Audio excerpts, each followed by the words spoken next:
High in the hills of Galilee is Nazareth, the village where Mary and Joseph made their home with the young Nazarene. Today it is a town and the largest non-Jewish settlement in Israel. Its way of life and appearance still much as it was when the Holy Family lived here. In a land where 5,000 years of history have defied the ages, yesterday meets tomorrow in such halls of learning and experiment as the Weizmann Institute in Rehovot. Named after Israel's first president, the institute was established on Chaim Weizmann's 70th birthday 11 years ago. To centers like the Weizmann Institute and the nearby Institution for Agricultural Research come the new teachers of Israel, men who bring a lifetime's study and knowledge from their former homes in the West.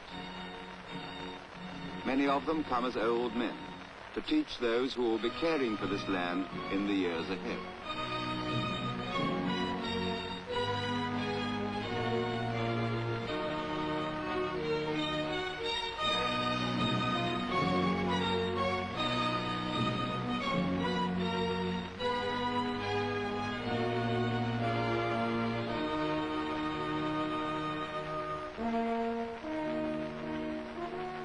There is much to learn, for if Israel is to achieve economic independence, then the problems of neglected land must be one by one solved.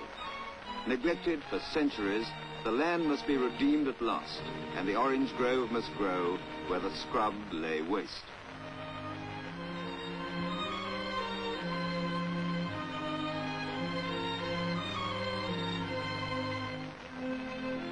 Abraham Shapiro can remember how this land was won. For Shapiro is an almost legendary figure in a land of feats and superhuman effort. One of the earliest settlers here at Petach Tikva, he fought the malarial swamp to make trees grow with their precious burden of fruit.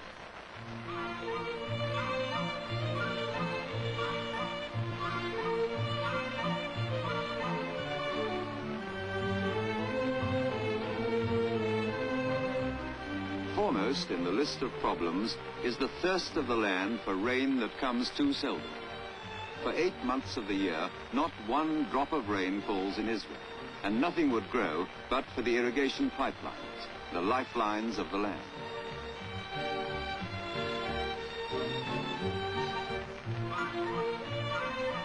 But with the artificial rain and the skill of men who test the balance of the golden fruits, sugars, and vitamins, the earth produces the most perfect oranges. Full, heavy, healthy. These are the fruits of the struggles with nature waged by the pioneers and those who have come after. Those who have come after. The ingathering of the exiles who set up their colonies and collective farms, the small holding and the kibbutz. The kibbutz, or communal settlement, has been Israel's most interesting experiment, making a reality of the ideals of one for all and all for one, and dotting all Israel with their green or to cultivate.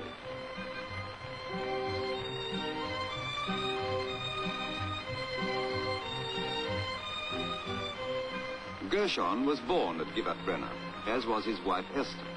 The life of a kibbutz is all they have ever known, the satisfying, full life of a community whose motto is, from each according to his ability, to each according to his needs.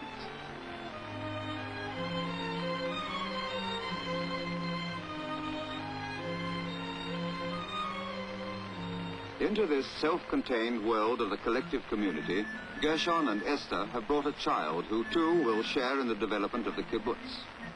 Already, little Chaim is growing sturdy and unself-conscious in the expert environment of the children's nursery. All day he spends there with children of his own age until his parents come back from their work in the evenings. Then, like children in any part of the world, he needs the individual attention and affection of his parents to complete his day.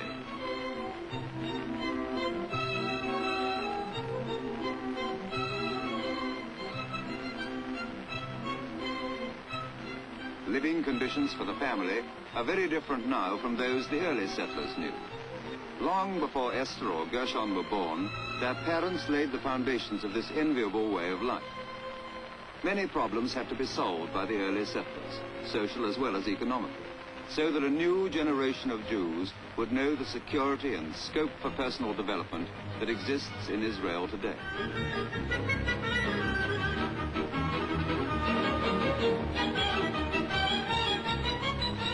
The ingathering of the exiles goes on still, but already the foundations are securely laid for the future of this young nation.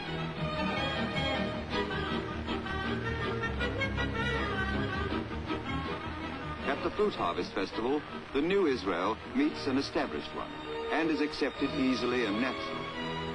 Joseph, a crane driver in Haifa, has not been in Israel long himself, one of the many who come here as immigrants from 70 different countries.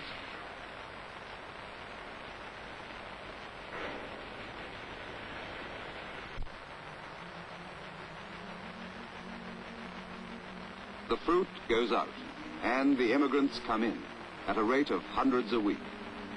From Carmel, the Mount of Elijah, the Israeli ship Negba can be seen entering Haifa harbor. On board are several hundred immigrants, one of many boatloads arriving now from North Africa. Many of these people are destitute and unskilled, poor in health, and with little happiness behind them. Ahead is the long job of fitting them for the work they will have to do to earn their place in the national home. Sometimes someone will be waiting for one of them, waiting for a family reunion that war and poverty has long delayed. An old man waiting for a young one, perhaps, or a young girl waiting for parents who will need her help as she once relied on them.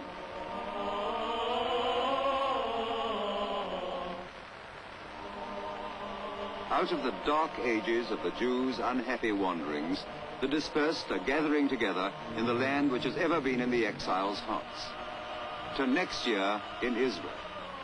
This was the toast of the long centuries, the prayer which is answered at last. In Israel, these two will become man and woman, joining in the joy of belonging, thriving in the acts of contributing. Where they come from, you will not see in their faces. The life in a country of their own will change their faces, as the sun changes the face of all it shines upon.